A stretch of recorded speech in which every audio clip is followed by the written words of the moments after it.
nanti antum bisa lihat cek rekamannya di YouTube.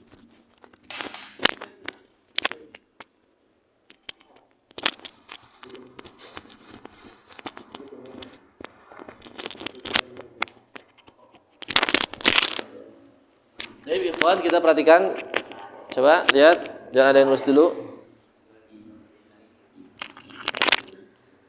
Ini kelihatan nggak tulisannya? Kelihatan ya? Ini masih membahas tentang tarkiban Ar-Rahman Ar-Rahim. Tarkiban Ar-Rahman Ar-Rahim. Kemarin lafaz Ar-Rahman itu bisa dibaca berapa? Dua. Satu ini. Yang kemarin. Itba dan Itba dan Qata. Itba itu artinya apa? Itba itu ikut. Kalau Qata terputus. Ya. Kemarin coba lihat di sini contoh aja ya, contoh Bismillahirrahman.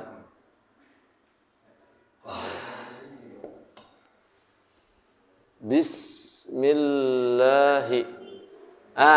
Kita membahas yang ini Ar-Rahman Ar-Rahim. Jadi Ar-Rahman itu kemarin dibahas ada berapa pembacaan? Dua. Satu bisa itba, dua bisa qata. Harus tahu nih masalah istilah itba. Itba itu artinya mengikuti. Mengikuti yang mana? Hi-nya. Berarti itba itu bisa dibaca. Itba itu berarti pembacanya Ar-Rahmani. Ngikut. Ada juga yang qata. Qata itu terputus, artinya tidak ikut ke kalimat Allah. Terputus. Yang qata bisa dibaca dua, bisa rofa, bisa nasab. Rofa itu dibaca duma Ar-Rahmanu. Kalau nasab dibaca Ar-Rahmana. Arti. Jadi Ar-Rahman itu bisa dibaca dua, itba dan qata. Kalau itba Ar-Rahmani, kalau qata Ar-Rahmanu atau Ar-Rahmana. Paham tuh? Nah, gitu. Baik. Sekarang kita bahas lafaz Ar-Rahim, Ar-Rahimnya. Ini panjang lagi ini. Ar-Rahimnya kita nih baca nih. Nah, berarti kan ikhwan, kalau lafaz Ar-Rahman ini kita bahas yang ini ya. Yang ini nih, Ar-Rahim ya. Yang ini sudah kemarin. Sekarang Ar-Rahim. Ya. Kalau lafaz Ar-Rahman, Ar-Rahmananya ya. Ar-Rahmannya dalam keadaan itba, maka Ar-Rahimnya barisnya ada 3. Kembali lagi, kalau Ar-Rahmannya itu itba itu apa tadi? Mengikuti. Tanda bacanya mengikuti yang mana? Allah. Berarti ini kalau dibaca Ar-Rahmani ya. Kalau dibaca Ar-Rahmani yaitu itba, dia ada 3 pembacaan. Ini boleh milih ini. Pembacanya bisa dibaca 3. Jadi si Ar-Rahim itu bisa dibaca 3 pembacaan. Pertama bisa dibaca itba. Berarti itba itu ikut ke kalimat Allah. Jadi pembacanya Bismillahirrahmanirrahim gitu. Itu. Ini berarti yang maklum yang kita suka baca. Yang kedua bisa dibaca rofa. Berarti kalau rofa Duma. Bismillahirrahmanirrahim. Ternyata bisa dibaca begitu. Secara kaidah nahwu, kaidah dalam bahasa Arab. Bismillahirrahmanirrahim. Bisa begitu. Kemudian bisa juga dibaca nasab. Nasab itu menggunakan fathah. Bismillahirrahmanirrahim. Bisa juga begitu. Bisa. Bismillahirrahmanirrahim secara kaidah bahasa Arab. Jadi nasabnya fathah, kalau rofa duma. Paham? Kalau lafaz Ar-Rahmananya dibaca jabar itu berarti fathah. Ar-Rahmana itu jabar. Jabar itu bahasa apa sih? Jabar, JR, PS, bahasa Sunda ya. Jabar itu fathah. Kalau ar-Rahmannya dibaca jabar atau fathah,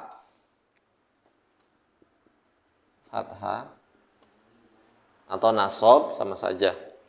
Kalau dibaca jabar atau fathah, maka lafadz ar-rahimnya barisnya bisa dua. Bisa dua. Kalau yang ar-Rahmannya fathah yang ini ya. Dua, perhatikan. Pertama bisa dibaca nasab, yang kedua bisa dibaca rafa. Kalau nasab, Bismillahirrahmanirrahim. Bismillahirrahmanirrahim. Rafa, kalau rafa berarti Bismillahirrahmanirrahim. Itu cuma pembahasan aja bukan ini. Hah? Cuma pembahasan bahasa dalam bahasa Arab aja. Iya. Saya itu tanya ar-Rahman itu datang dari mana itu? Apanya? Ar-Rahmananya. Nanya datang dari baris fathah nanya itu. Yang ini. Yang atas kan kalau lapas ar-Rahman. Terus? Baris fathahnya dari mana? Baris fathah dari mana? Kemarin kan pembahasannya. Jadi kalau dibaca ar-Rahmana, kenapa bisa dibaca ar-Rahmana? Apa alasannya? Kemarin kan baru dibahas. Kalau dibaca ar-Rahmana yang ini nih, harus tahu kan di mana munculnya. Ini dalam ilmu nahwu, kalau ar-Rahmana, kalau dibaca ar-Rahmana dia sebagai objek maf'ul bi, maka dia menakdirkan kata kerja dan subjeknya. Amdahu ar-Rahmana.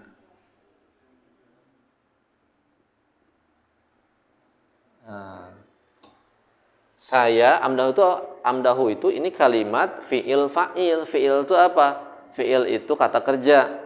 Fa'il itu subjek. Subjek tahu pelaku. Saya memuji ar-Rahmana kepada zat yang Maha Rahman, yaitu Allah. Disembunyiin. Ya. Jadi segi makna disembunyikan. Jadi dalam bahasa Arab itu banyak penyembunyian kosakata. Ya. Banyak korupsi kosakata. Bukan ini banyak hal-hal yang gaib. Jadi ketika antum baca Bismillahirrahmanirrahim, maknanya ini. Bismillahi amdahur rahmanirrahim. Amdahur rahmanirrahim. Dengan menyebut asma Allah, saya memuji zat ar-Rahman gitu. Dalam hati ya. Dalam hati kita memaknai kalau Bismillahirrahmanirrahim, berarti maknanya dengan menyebut nama Allah, saya memuji ar-Rahman, sifatnya ar-Rahman. Ya ar-Rahman itu Allah kene, cuman dia pakai sifat. Ngerti? Gitu. Loh, memang kalau objek harus fathah, nasab, wajib ain ini mana? Kalau Objek. Kalau objek semuanya fathah barisnya. Ini rumus baku ya. Rumus baku. Kalau objek maf'ul bi semuanya nasab fathah. Nasab. Ciri nasab itu nanti banyak. Di antaranya fathah. Ya, fathah. Gitu. Enggak ada objek itu dia dibaca rafa duma, enggak ada. Fathah. Semua nasab, semua maf'ul bi itu semuanya dibaca nasab fathah. Ngerti? Sampai sini? Ngerti. Ya. Amdahu, saya memuji ar-Rahman, zat yang Maha Rahman, yang zat yang Maha Pengasih. Kalau dibaca duma katanya timbul pertanyaan dari mustahab. Ini kalau dibaca ar-Rahman maksudnya gimana ini? Ar-Rahmanu. Ini maknanya beda lagi. Kalau mau dibaca ar-Rahmanu, berarti ini menjadi khobar. Dalam bahasa Arab, susunan kalimat namanya khobar. Khobar itu apa? Khobar itu berita. Kabar.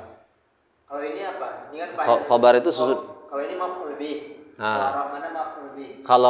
Kalau dibaca ar-Rahmanu, dia sebagai khobar dari mubtada yang dibuang. Maka nanti takdirnya huwa. Huwa dia. Jadi ketika dibaca ar-Rahmanu ya, bismillah. Jadi kaya ada lafadz huwa. Menyembunyikan lafadz huwa. Bismillahi huwarrahmanirrahim. Maknanya beda. Dengan menyebut nama Allah, dia yang Maha Rahman. Dia adalah yang Maha Rahman. Dengan menyebut nama Allah, dia adalah yang Maha Rahman dan Rahim. Gitu. Beda kan? Kalau tadi saya memuji Zat Ar-Rahman. Kalau ini dia yang Mahar, dia adalah yang Maha Rahman. Beda nggak? Beda. Jadi maknanya nanti beda.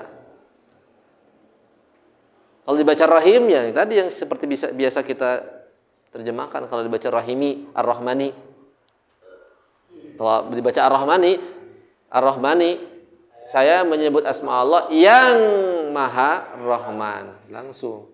Ngerti?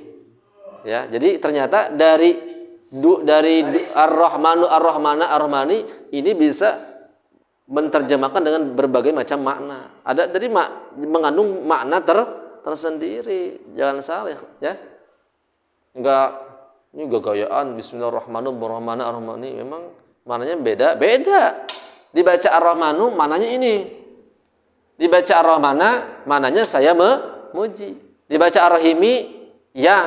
Berarti kalau misalnya baca Al-Quran salah baris itu udah beda. Nah, makanya antum hati-hati kalau baca Quran salah baris saja bisa salah makna. Makanya fatal, apalagi kalau baca Fatihah. Fatihah salah baris gaya nih. Alhamdulillahirabbil alamin. Ar-Rahmanir Rahim. Malika yaumiddin. Itu salah tuh. Hancur itu udah mufarraqah itu jadi jamaah. Lagamnya kayak saya sudes. Iyyaku na'budu wa iyyaku nasta'in. Itu bahaya itu. Salah harokat saja bisa merubah makna. Salah huruf saja juga bisa merubah makna. Ini kan beda harokat, beda makna. Betul? Tapi tetap kita kalau lagi baca Quran pakainya yang mana? Pakainya yang ahli qiraah. Kalau kata ilmu tajwid, kata qiraah boleh ya pakainya itu. Ini secara bahasa. Tadi kalau bahasa qaidah bertabrakan dengan Quran hadis mana yang dipakai? Quran. Secara qaidah ini bisa. Dan ini bisa diterapkan bukan hanya pada Al-Qur'an, tapi pada hadis, pada qaul-qaul ulama. Nanti antum baca kitab tuh karangan-karangan ulama. Nanti misalkan ada kalimat-kalimat seperti ini modelnya, boleh itu dibaca nu, na, ni, asal punya dasarnya. Jadi kalau dibaca nu, oh ini dasarnya ada. Na, oh ada dasar. Nih, dalam Kafrawi.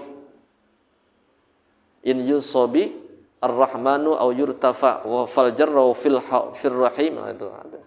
Yang penting kita punya dasar. Kenapa bisa dibaca nu, na, ni? Kenapa ada besar duma, fathah, kasroh? Ya, antum? Kalau hadis nggak wajib itu apa barisnya? Quran wajib barisnya. Kalau hadis itu, kalau Quran kan dia berdosa. Nah, kalau baca salah berdosa sesuai dengan Quran saja, sesuai dengan ahli qiraah. Kalau hadis bisa berboleh. Seperti Imam At-Tirmidzi bisa dibaca Imam At-Tirmidzi, At-Turmudzi. Nah, itu juga boleh. Jadi kalau hadis itu bisa dipakai simai, bisa dipakai qaidah secara qaidah. Boleh kalau hadis. Kalau yang wajib, kan wajib pakai tajwid itu, wajib bacaannya benar kan Quran. Warattilil Qur'ana tartila. Kemudian juga sesuai pembacaan yang Rasulullah pakai. Rasulullah pakainya gimana? Contoh, dalam Quran ada namanya udkhulu fis silmi kafa. Udkhulu.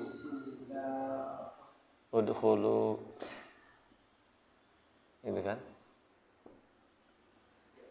Udkhulu artinya apa udkhulu? Masuklah kalian dalam agama Islam. Nah, masuklah kalian fis silmi kepada Islam kafa secara totalitas silmi. Masuklah kalian fisilmi pada Islam kafah secara kafah. Jadi masuk Islam itu harus totalitas, jangan setengah-setengah. Udkhulu itu asal dari kata apa? Nah, ini udkhulu jamak, masuklah kalian. Kalau mufradnya udkhul. Udkhul. Ini apa nih segatnya ini? Fi'il amar. Udkhul, masuklah. Kamu masuklah. Udkhul. Fi'il madinya apa? Dakhala. Dakhala yadkhulu. Tasrif. Dakhala yadkhulu dakhlan fa huwa dakhilun wa dzaka mahdulun. Udkhul la tahdul. udkhul. Udkhul la tadkhul. Madkhulun madkhulun midkhulun. Perhatikan. Secara kaidah ini masuk ke bab berapa sulasi mujarrad? Pertama.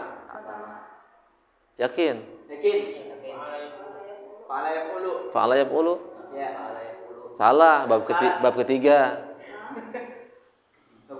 ketiga.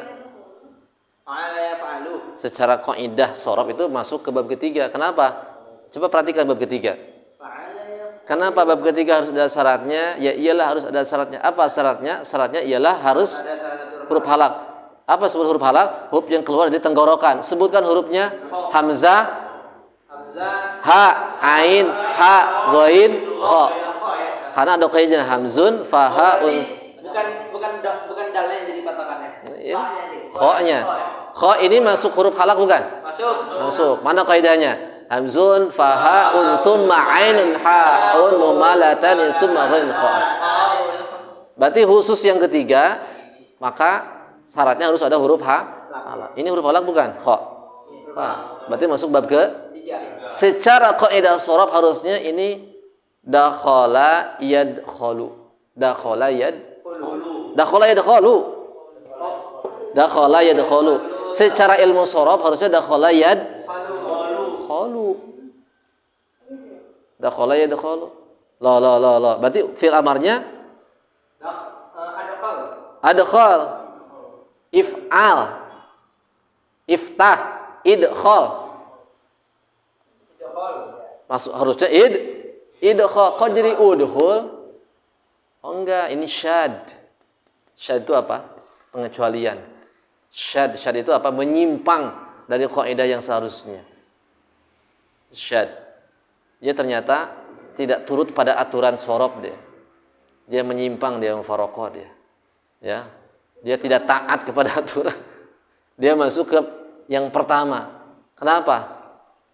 Karena Al-Quran menyebutkannya udhul. Bentrok kan?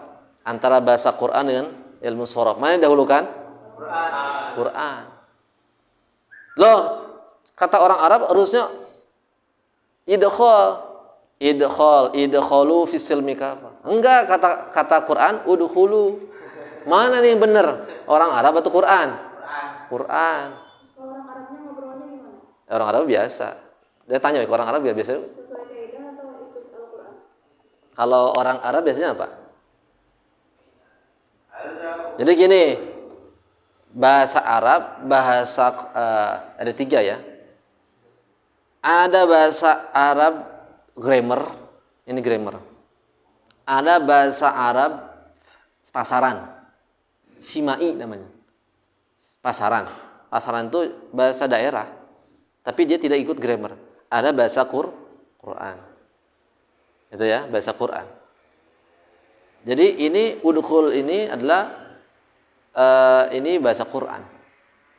Bahasa Quran. Contoh yang bahasa Arab pasaran, contoh pasaran ya. Jalasa yajlisu. Kalau jalasa yajlisu masuk ke bab berapa? Jalasa yajlisu. Kedua karena fathah kasra. Jalasa yajlisu. Masdarnya apa? Jalsan. Tapi orang Arab, kalau antum datang ke orang Arab, man anta? Ana Suhail gitu kan. Min aina anta? Ana min Riyadh gitu. Dia pasti bakal kalau duduk itu dia bakal bilang julusan. Jalasa yajlisu jalsan. Tapi bisa julusan. Secara kaidah sorof harusnya jalsan. Tapi orang Arab bilang julus. Anta julus, kamu duduk ya. Julus itu apa? Duduk juga. Masdarnya namanya masdar simai. Di sorof nggak ada. Di kaidah sorof itu jalasan, tapi orang Arab bilang julus, itu simai, kebiasaan orang Arab. Jadi gini, kalau ada ini ketika dipilih ya, antara orang bahasa Arab pasaran, bahasa Arab grammar kayak gini, qaidah nahwu, sorof sama Quran, ketika bertabrakan di antara ketiganya, antara bahasa Quran, bahasa Arab pasaran atau simai dan qaidah, maka yang pertama diambil ketika bertabrakan nih, kontradiksi, maka yang diambil Quran yang pertama. Ketika orang Arab pasaran, bahasa Arab pasaran dengan qaidah bertabrakan, maka yang diambil apa? Simai. Simai lebih kuat. Karena asal bahasa Arab itu dari mereka. Kalau mereka bilang gitu, ya udah ikut begitu, julus. Gitu. Baru yang terakhir adalah qaidah sorof. Loh, kenapa Quran diutamakan? Ya karena kita tujuan ngaji sorof sama nahwu itu untuk apa? Quran kan, supaya kita paham Quran, bisa baca Quran. Gitu. Maka tunduk kepada aturan Quran. Betul? Ya udah udkhulu dibaca. Jangan idkhalu. Secara sorof idkhalu harusnya. Betul? Ini kembali ke ini juga sama nih. Ar-Rahman Ar-Rahim. Bahasa Quran apa? Ya udah, kalau kita baca Quran Bismillahirrahmanirrahim. Ini kan secara kaidah bisa berubah gitu, secara aturan. Sama seperti ini, udkhulu secara kaidah itu idkhal harusnya kan? Idkhalu. Fataha ya dakhala yadkhulu dakhlan fa huwa dakhlun wa dzaka madkhul idkhal. Iftah, if'al. Bab ketiga. Betul? Ngerti enggak? Ngerti enggak?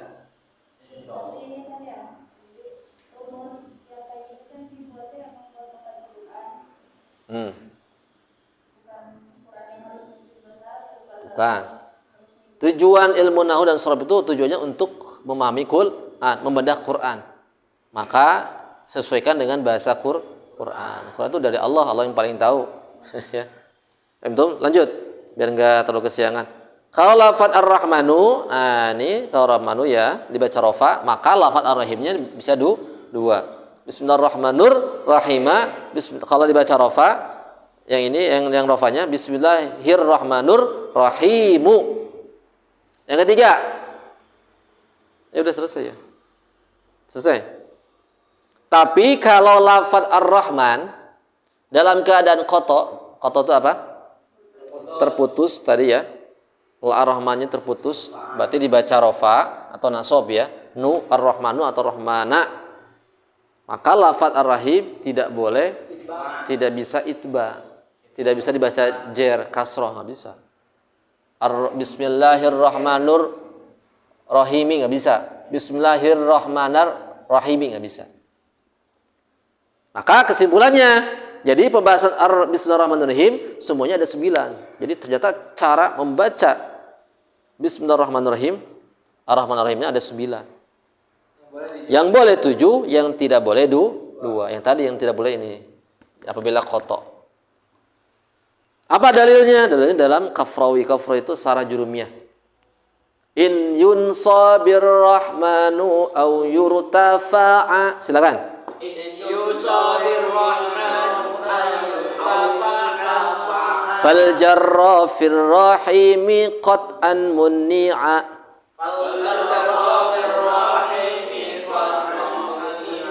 Wa in yujarra fal wa in yujarra fa ajiz fi tsani wa in yujarra fa ajiz fi tsani thalathatal awjuhi khudh bayani thalathatal awjuhi min bayani fa hadhihi tadammanat tis'an muni'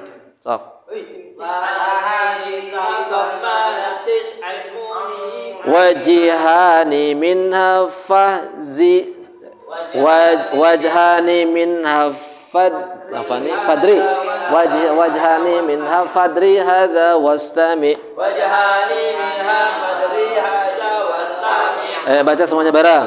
Iyun sabir rahmanu au yurtafa fal jarra fir rahimi qat'an muni wa iyu jarrafa ajiz fi thani thalathatal awjuhi hudh bayani fahadhihi tadammanat tis'an muni wajhani minha fadri qad wastami fadri hadha wastami tadammanat. Baik, sudah selesai ya.